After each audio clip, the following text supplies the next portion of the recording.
العلم هو النور الهادي والمفتاح لكل الخير من يرد الله به خيرا. الحمد لله رب العالمين والصلاة والسلام على سيد الأنبياء والمرسلين سيدنا محمد وآله وصحبه أجمعين. أعوذ بالله من الشيطان الرجيم. بسم الله الرحمن الرحيم.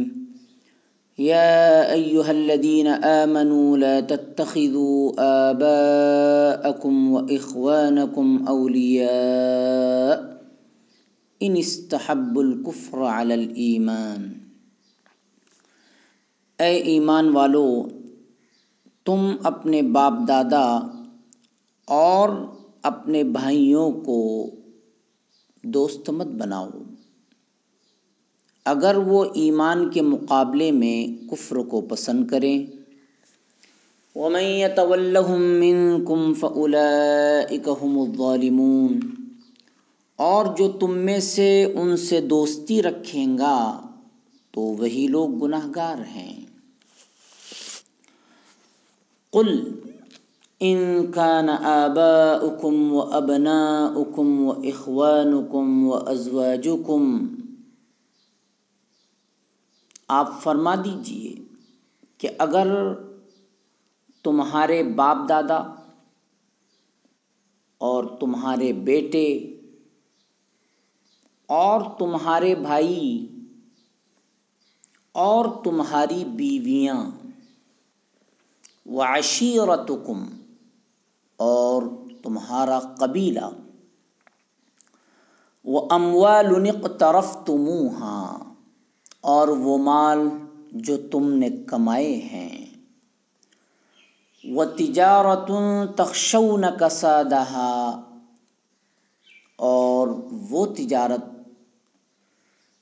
جس کے گھاٹے سے تم ڈرتے ہو،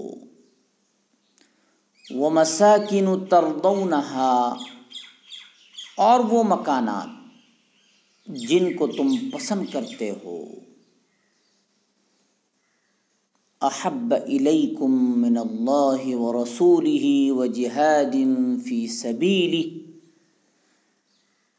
اگر یہ تمام چیزیں تمہیں اللہ اور اس کے رسول اور اس کے راستے میں جہاد کرنے سے زیادہ محبوب ہیں، فتربصوا حتی یأتی اللہ بامرہ، تو تم منتظر رہو یہاں تک کہ اللہ اپنا عذاب لے آئے. واللہ لا یہدی القوم الفاسقین، اور اللہ نافرمان قوم کو ہدایت نہیں دیتے.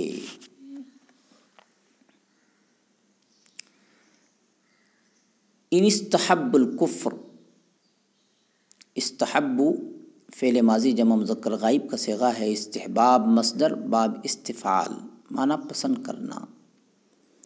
یتولا اصل میں ہے یتولا، اس پر کھڑا الف ہے لیکن یہ الف حالت جزمی میں ہونے کی وجہ سے گر گیا ہے. باب تفعل، تولی مصدر ہے، باب تفعل معنی دوستی کرنا. عشیرہ معنی خاندان، کنبہ قبیلہ، جماعتی عشائر. اقترفتم فعل ماضی جمع مذکر حاضر کا صیغہ ہے، اور یہ جو واو ہے اقترفتمو میں جو واو ہے یہ واو اشباع اس کو کہا جاتا ہے. یہ دو ضمیروں کو ملانے کے لیے یہ واو آتی ہے. اقترفتم، ہا اقترفتم میں ایک تو تم ضمیر ہے اور ضمیر مرفوع متصل ہے، اور آگے جو ہا ہے یہ ضمیر منصوب ہے. یہ دونوں ضمیروں کو ملانے کے لیے یہ واو آیا ہے. تو دو ضمیروں کو وصل کرنے کے لیے، ملانے کے لیے جو واو آتا ہے، قرآن کریم میں بہت ساری مثالیں ہیں اس کی، وقتاً فوقتاً اس طرح یہ واو آتے رہتی ہے، لہذا یاد رکھیں گے دو ضمیروں کو وصل کرنے اور ملانے کے لیے جو واو آتی ہے، ایسی واو کو واو اشباع کہتے ہیں۔ آگے بھی انشاءاللہ ہم یاد دہانی کراتے رہیں گے، یاد دہانی کرتے رہیں گے۔ اس کو واو صلہ بھی کہتے ہیں، اور جیسا کہ ہم نے کہا واو اشباع بھی کہتے ہیں۔ اقترفتم، یہ فعل ماضی جمع مذکر حاضر کا صیغہ ہے۔ اقتراف مصدر ہے باب افتعال۔ کساد، کساد یہ مصدر ہے باب نصر، معنی بند ہو جانا، ٹھپ ہو جانا۔ تربصو، تربص مصدر ہے باب تفعل، معنی انتظار کرنا۔ یا ایھا الذین آمنوا، یا ایھا الذین آمنوا لا تتخذوا آباءکم واخوانکم اولیاء۔ آباءکم واخوانکم یہ معطوف علیہ مل کر لا تتخذوا کا مفعول اول ہے، اولیاء یہ مفعول ثانی ہے۔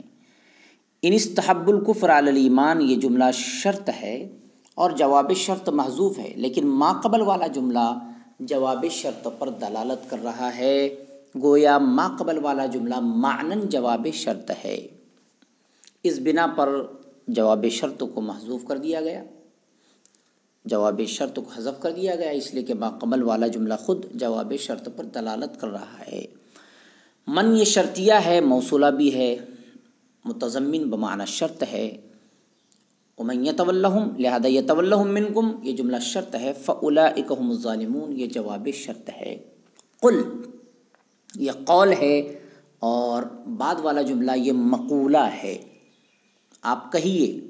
اب جو بات آپ صلی اللہ علیہ وسلم کہہ رہے ہیں، جو بات کہی جا رہی ہے اس کو مقولہ کہتے ہیں۔ وہ بات کیا ہے؟ ان کان آباؤکم، یاد رکھیے ان شرطیہ ہے، ان شرطیہ ہے، اور وہ جہاد فی سبیلہ تک پورا جملہ، یہ پوری آیات یہ گویا شرط ہے، اور فتربصوا یہ جواب شرط ہے۔ یہ فا جزائیہ ہے، فا رابطہ ہے، فتربصوا یہ جواب شرط ہے۔ اسی طرح کان فعل ناقص ہے، آباؤکم و ابناؤکم یہ معطوف علیہ مل کر و اخوانکم یہ سب، و مساکن تردونہا تک یہ کانا فعل ناقص کے اسما ہیں، یعنی کانا فعل ناقص کے اسم ہیں۔ اور احب الیکم من اللہ ورسولہ وجہاد فی سبیلہ یہ پورا جملہ کانا فعل ناقص کی خبر ہے۔ اموال اقترفتموہا یہ اموال نکرہ ہے، اقترفتموہا یہ جملہ اس کی صفت ہے۔ تجارت یہ نکرہ ہے، تخشون کسادہا یہ جملہ اس کی صفت ہے۔ مساکن یہ نکرہ ہے لیکن جمع منتہی الجموع ہیں، اس بنا پر بربنائے غیر منصرف اس پر تنوین نہیں ہے، لیکن حالت یہ نکرہ ہے۔ بہرحال مساکن یہ نکرہ ہے، تردونہا یہ اس کی صفت ہے، اور یہاں تک یہ سب کے سب کانا کے اسم ہیں۔ احب الیکم من اللہ ورسولہ یہ کانا کی خبر ہے، اسی بنا پر احبہ کو آپ حالت نصبی میں دیکھ رہے ہیں۔ بہرحال باقی وجوہ اعراب ظاہر ہیں۔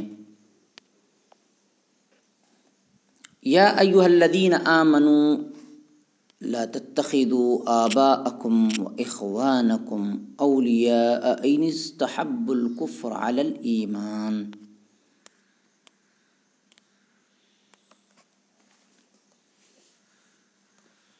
آیت کریمہ میں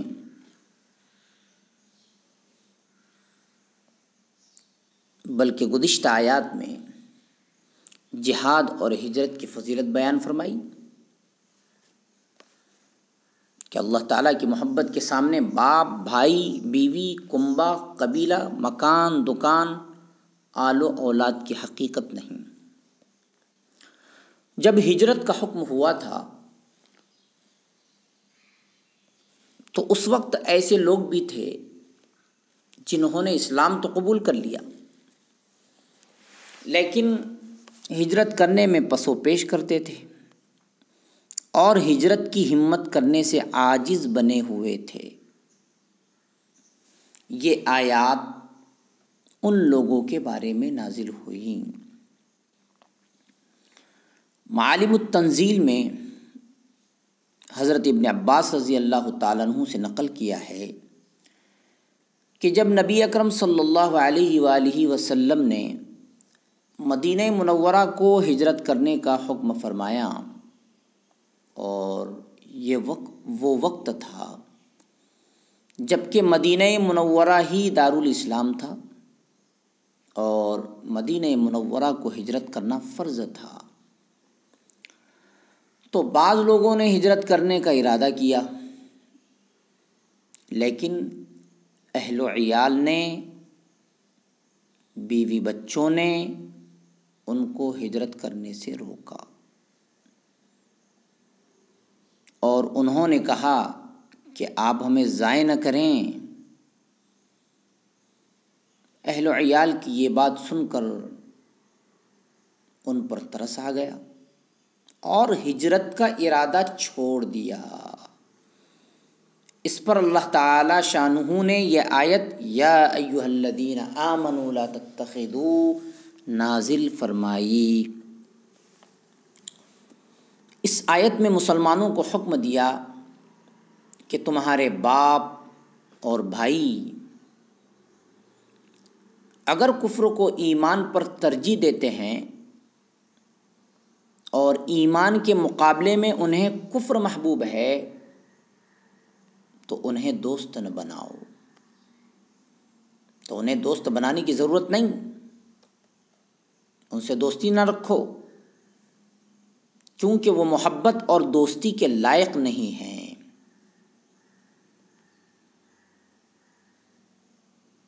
ان پر لازم ہے کہ وہ بھی ایمان قبول کر لیتے اور تمہارے ساتھ ہجرت کرتے۔ اب وہ کافر ہیں اور تم مومن ہو،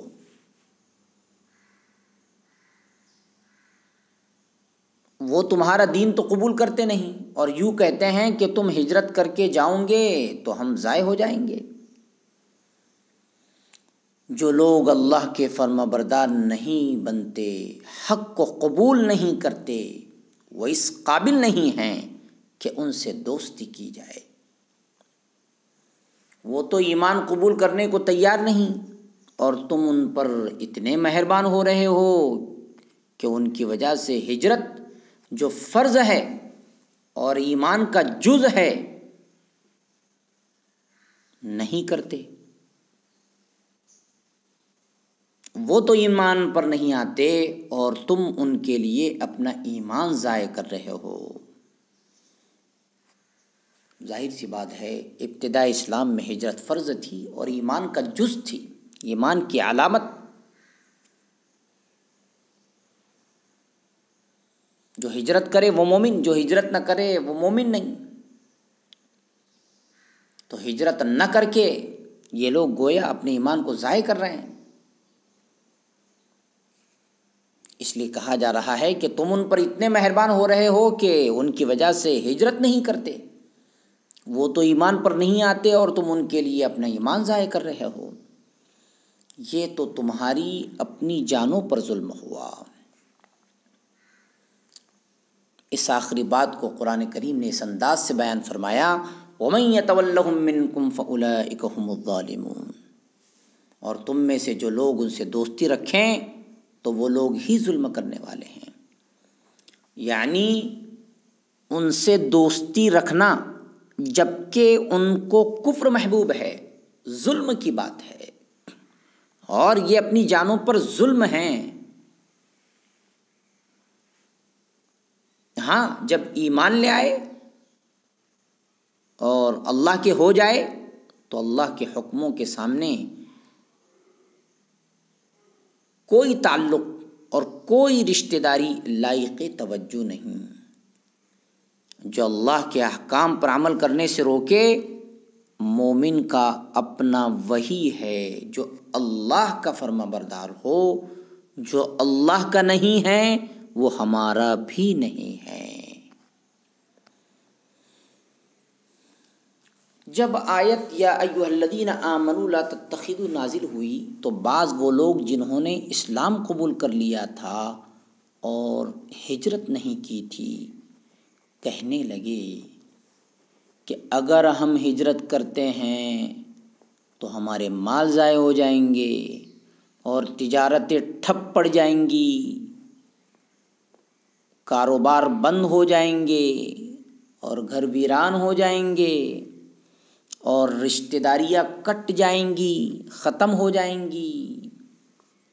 اس پر دوسری آیت قل ان کان آباؤکم و ابناؤکم نازل ہوئی، جس میں واضح طور پر اللہ تعالیٰ نے اپنے نبی اکرم صلی اللہ علیہ وآلہ وسلم کی زبانی یہ اعلان کروا دیا کہ اگر تمہارے باپ اور بیٹے اور بیویاں اور کنبہ اور تمہارے مال جو تم نے کما رکھے ہیں اور وہ تجارت جس میں تم مشغول ہو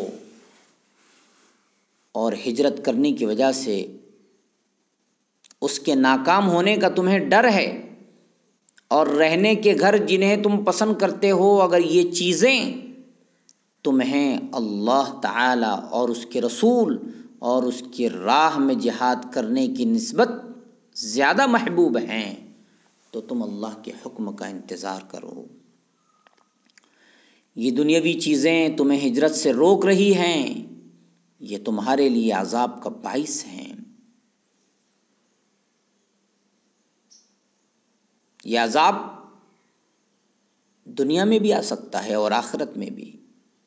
تو بہرحال ترک ہجرت کرنے پر عذاب ہی ہے، یعنی اگر تم ہجرت چھوڑتے ہو اور ہجرت نہیں کرتے ہو تو عذاب تو ہے ہی۔ اگر اس حالت میں مر گئے کہ ہجرت نہ کی، جبکہ ہجرت کے بغیر ایمان مقبول نہیں۔ صاحب روح المعانی رحمہ اللہ فرماتے ہیں، یعنی اپنے اوپر اللہ کے غضب سے ڈرو، جلدی آئے یا دیر سے۔ آخر میں فرمایا واللہ لا یہدی القوم الفاسقین، اور جو لوگ فاسق ہیں، اللہ کی فرما برداری نہیں کرتے، کافروں سے دوستی رکھتے ہیں، اللہ تعالیٰ ان کو ہدایت نہیں دے گا کہ وہ اپنی عقل سے کام لے اور اپنے نفع اور ضرر کو سمجھیں۔ دنیا کو اللہ کی رضامندی کے مقابلے میں جو ترجیح دی اس کی سزا ہے، اس کی سزا میں ان کا یہ حال ہوا۔ قرآن کریم یہ کہہ رہا ہے کہ واللہ لا یہدی القوم الفاسقین، فسق کا جو لفظ استعمال کیا ہے اس بنا پر، یعنی فاسق جو کہا جا رہا ہے اس بنا پر کہ ان لوگوں نے اللہ کی رضا کے مقابلے میں جو دنیا کو ترجیح دی اس کی سزا کے طور پر گویا یہ لفظ استعمال کیا گیا ہے اور کہا گیا ہے واللہ لا یہدی القوم الفاسقین۔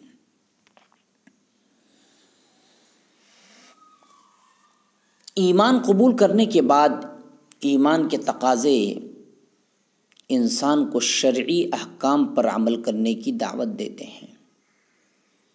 شرعی احکام میں بہت سی ایسی چیزیں آ جاتی ہیں جو نفس پر گرا ہوتی ہیں، ان میں سے ہجرت بھی ہے، جہاد بھی ہے، حرام مال کا چھوڑنا بھی ہے، شریعت کے مطابق اپنوں سے قطع تعلق کرنا بھی ہے، اور بہت سے امور ہیں جو نفس کو ناگوار ہیں۔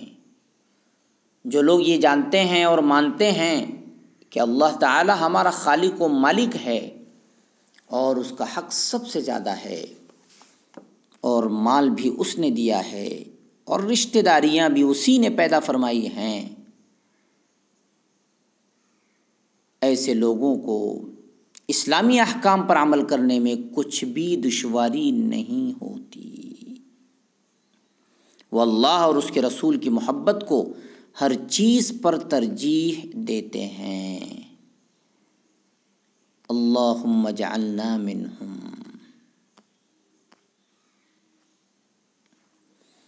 آیت کریمہ کے ذیل میں اور ایک بات سن لیجئے کہ محبت دو طرح کی ہوتی ہے۔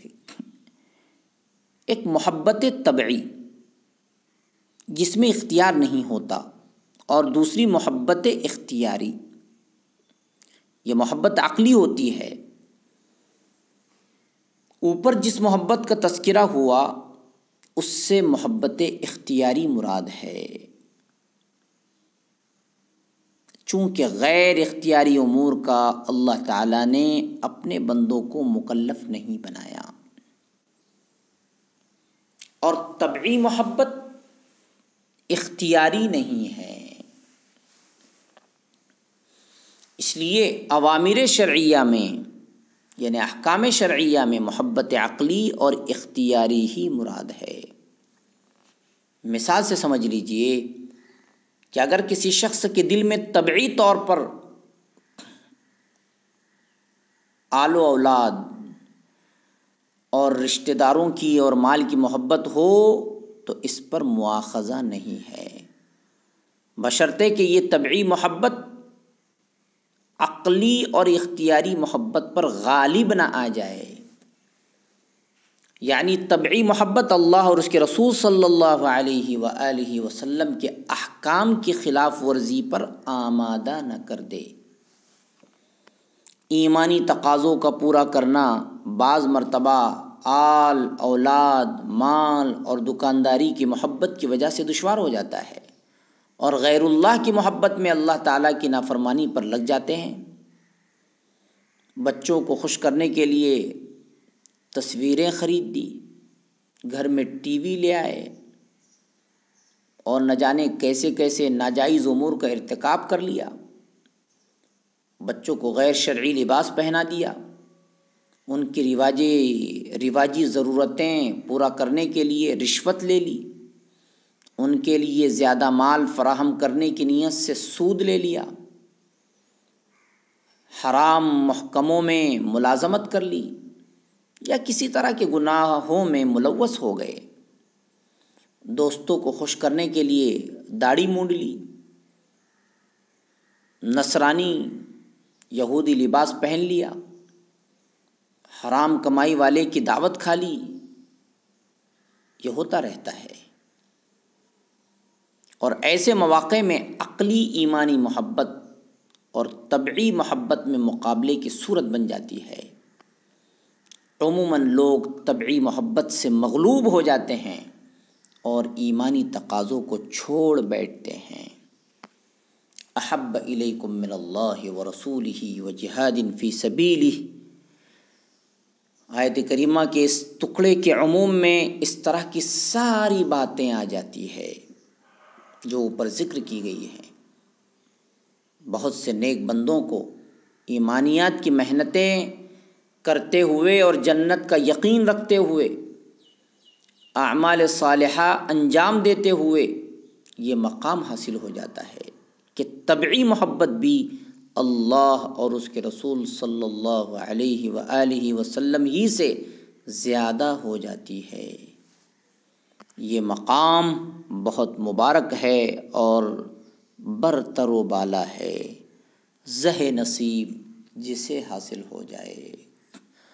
اللہم اجعلنا من عبادك الصالحين المنتخبين الوفد المتقبلين، وصلى الله تعالى على خير خلقه سيدنا محمد وآله وصحبه أجمعين برحمتك يا أرحم الراحمين۔ السلام عليكم، لا تنسوا الإعجاب بالفيديو والاشتراك في القناة تشجيعا لنا لنستمر بنشر المزيد إن شاء الله.